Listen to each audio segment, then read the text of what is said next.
Before being a businessman and before dealing with Israel, I was working in the 70s when I was still in the secondary school in the summer in one of the largest and biggest travel agencies in the Middle East. Fortunately, the owner was related to President Sadat, late President Sadat.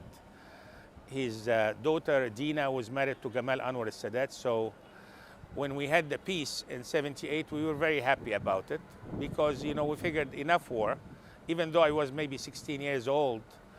And this has meant a lot for me.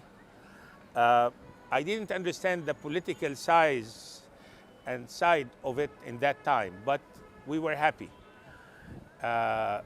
Some Arab countries weren't, and I do understand, you know, they take fight as a goal, you know, but, you know, with the, when I got a little bit mature, I understood that the River Nile has effect, the sweet water that we have running all over Egypt, from all the way from Abu Simbel all the way to Alexandria, it has effect on us. It makes us really peaceful people. Not only, I'm not really bragging about Egypt or the Egyptian, but it's a fact. People cannot understand why. You can see some countries, they have no water, or they have salty water, or they have, you know, oceans, or whatever. But the River Nile is something unique. So I figured, you know, the people who really drank, we always say whoever drinks from the River Nile comes back, and we have jokes, you know, the diseases, and we didn't take good care of the Nile. But it's our life, the River Nile. So we were very happy about the peace. So I was one of the first, if I was not the first, as I remember, to receive American group coming by bus from Rafah and Al Arish from Israel to Egypt. And I was bragging about it. I was one of the first few travel agencies who went to Sharm el-Sheikh. And to tell you the truth, when we were kids, the word Sharm el-Sheikh, like Shabbat Shalom, I understood that Sharm el-Sheikh is Israeli, is not Egyptian. Later on, I started to recognize it's part of Sinai. Sinai is part of Egypt. We didn't know that in the early or the late 60s after the Nasser, you know, was running Egypt, 67 war. We didn't know really what we lost. It was great loss, but they wouldn't tell us. So we didn't know really. So the idea was, it's like a blender, you know. Is Sharm el-Sheikh ours? Is Taba? Is Dahab? Is Nueva? Is those cities which everybody's saying? But from my point of view, as I moved to the United States in January '82, after the assassination of Sadat with 3 months, I looked at it from different side. I looked at Israel when they attacked Sinai, or when they took over Sinai, name it whatever you like it. They didn't say Sinai Israel. They didn't say, they had a destination years after, not big time, couple of years, destination Sharm el-Sheikh Sinai. So it was recognized as Sinai, not as Israel, not as Egypt. So it has its own identity, which was something unique. Until this moment, people really appreciate Sinai. When I was in LA, in Los Angeles, I found one of the biggest hospitals called Cedar Sinai. And they figured, you know, why they have Sinai here? You know, in LA, it's in Egypt, you know. And we started to recognize the value of Sinai, the value of what Egypt has, how Egypt is very rich, how Israeli, they were crying when they left Sinai. They were not crying because it's a piece of land. No, they were crying the value of Sinai, the value of St. Catherine, the value of Taba, the value of this. Anyway, so when I started to come back to Egypt for my business, I was building a resort in the late 80s. I met with the Israeli ambassador through a conference with the Businessman Association. His name was David Sultan, and in Arabic his name was Dawood Sultan. Dawood, he was born in Egypt. He's a great guy. He's still alive and we're still in touch. And he spoke Arabic like me, even better. And I figured every time I invite him or we meet together, you know, there's like 50 people security. Why do we need 50 people to secure the Israeli ambassador? So we started to understand really that no matter what you do, the education that Nasser gave to the people, or since 48, since what happened with the Palestine, that people will not accept the real peace from the heart with Israel for the time being. Why? That's what we should talk about. It's very simple. It needs time. We wasted lots of time, but this time that we wasted, better late than never, as I always say. So late, yes. Hopeless case, no. Media should have a big role to play and understand that they can really tell people how to communicate. As I mentioned before in many programs of mine, people-to-people communication is the most important thing. It's not really government. Go ahead. Because up until now, if you had to summarize how the relationship is, what's possible for people like you or for people who are trying to... People like me are very few, because everyone wants, light, not at the end of the tunnel, in the beginning of he wants now action, and it will not be happening now. They are not building, like our view in the back. These pyramids were built 7,000 years ago. It was built for us to make some money. This is the two things that Egypt's making money now. Tourism, the antiquity. But really, when you think when they built it in that time, it was not for the grand generation, the great grand generation. It was for them because they thought they will come back, resurrection and stuff like this. And the Suez Canal is still bringing income, and we did not build it. Our great-grandparents, they did build that. So these are the two sources of income. So if the media, and I'm saying again, the Egyptian media, but we are not very popular as the Jewish media, that they have the money worldwide. I'm not talking about Israel. To recognize really the relationship between people and people, business and business. As I mentioned to you when we met before, the quiz deal. It's very important. It's not important to make money. It's important to put people together. We have factories from Israel in Egypt. One of them, and it's not really publicity for them, called Delta, for the underwear cotton. Now, this guy, he brought 5 Israelis to work in Egypt, and they are hiring 500 Egyptian. Can you believe 500 family in Egypt understood that there is no devil called Israel. There is a human being. Not only this, the Israeli guy is making, his name is Oded, he's a good friend of mine.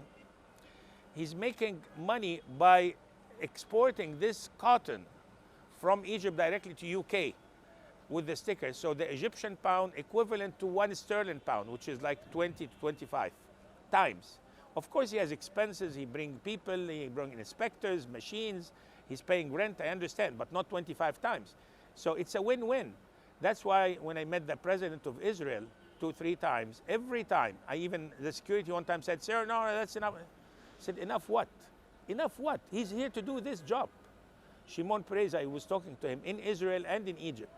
We need 20 deals like the quiz between Egypt and Israel and Japan, Egypt and Israel and UK, Egypt and Israel and Europe and France and South America. Then people will communicate. How many Israelis can communicate with us? We need just 1/10 of the population. Why has it not developed further than the one quiz? From his point of view, he focused really about his election, and I don't blame him. Everyone focused in his job, how to stay as a president longer time. What is his priority in this? To fight for, Gaza, to fight for, Hamas, to fight, or to think about economic. And the guy who's in the economic, who's in charge, when you talk to the ambassador, not only this ambassador, the ambassador, I don't have instruction to do any better. So it's not really what I'm talking about, revolution, the economy, to make revolution in the economy, not revolution into politics for a change. People have to understand how to feed people. I was asked a big question when I was in Israel from the audience, what make the Egyptian, happy with the Israelis? The Palestinian, the business, the peace? I said, no. The most important thing for the Egyptian to have food on the table for his kids. Now, this food would come with what? Business together, peace together, growing together, getting know-how from Israel. The publicity say that any agriculture, which Israel is very popular with agriculture, got from Israel in Wali time, when Mubarak was on, Yusuf Wali was the Minister of Agriculture, it was all poisoned. So I said, okay, so let's make a new deal with them if they are very well organized, and give them their percentage, part of the production. So they cannot give to their kids poison. So let's have it from here. So anyway, everything has solution, but the word how to team up with your neighbors, I don't mind if Israel leads. We can understand that they lead in agriculture, they lead in water, they don't have water, sweetened water, treatment of water,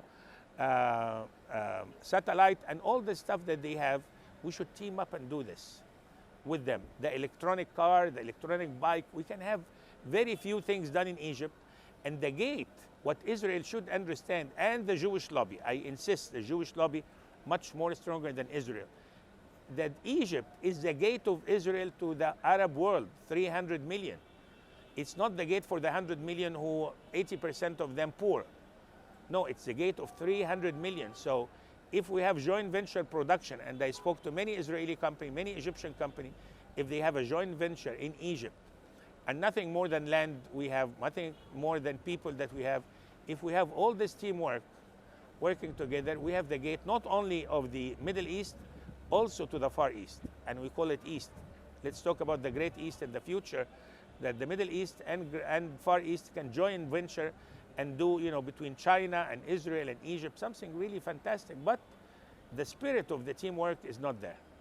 The Israelis say that they want to expand commercially in Egypt, and the QIZ, for example, is just for selling products in America, or the example you gave for selling products in the UK. Why aren't there Israeli products on the shelves in Egypt? Do we need Israeli products? Well, I was asked this question from a good friend of mine in Israel. He's an Israeli, lives in US.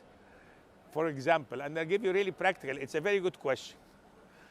Why we have every day 5,000 Israeli coming in Taba in the border to Egypt, and we don't have any Egyptian going in the border from Egypt to Israel? Very simple.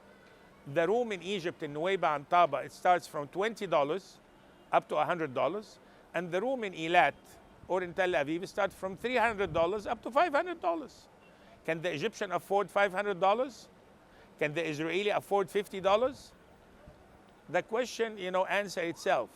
So we don't have Israeli product. Who will buy it? Who can afford to pay for the Israeli product? Because the income in Israel is $1,500 average. The income in Egypt is $200 average. So compared to by 1,500, it's more than 7 times and half. So the power of purchasing, the power of buying, is not with the Egyptian to do that. But it's politics as well, surely. Politics, that means government has to subsidize. With the Israeli government subsidize a product 7 times as low? Of course not. With the Egyptian increase the price 7 times and Israel would accept? Of course no. No, but I mean politics in the sense of history and the History is full lack of, of acceptance. with all the respect, history is full of hatredness.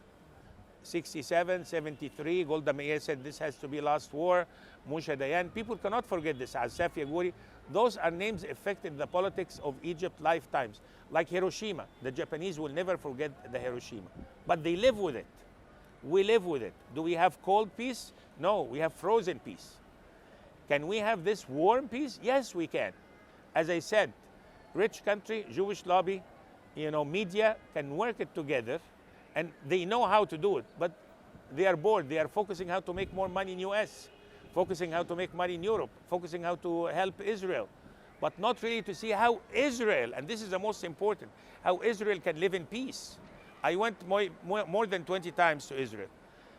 Most of the time I'm there, every Israeli from 15 years old checking under the table all the time, they don't have the peace of mind. The Egyptian can sleep in the street. He has nothing to worry about. So this is really the difference, the peace of mind and the peace of action that you are all the time, you don't know where are you getting the next hit coming from.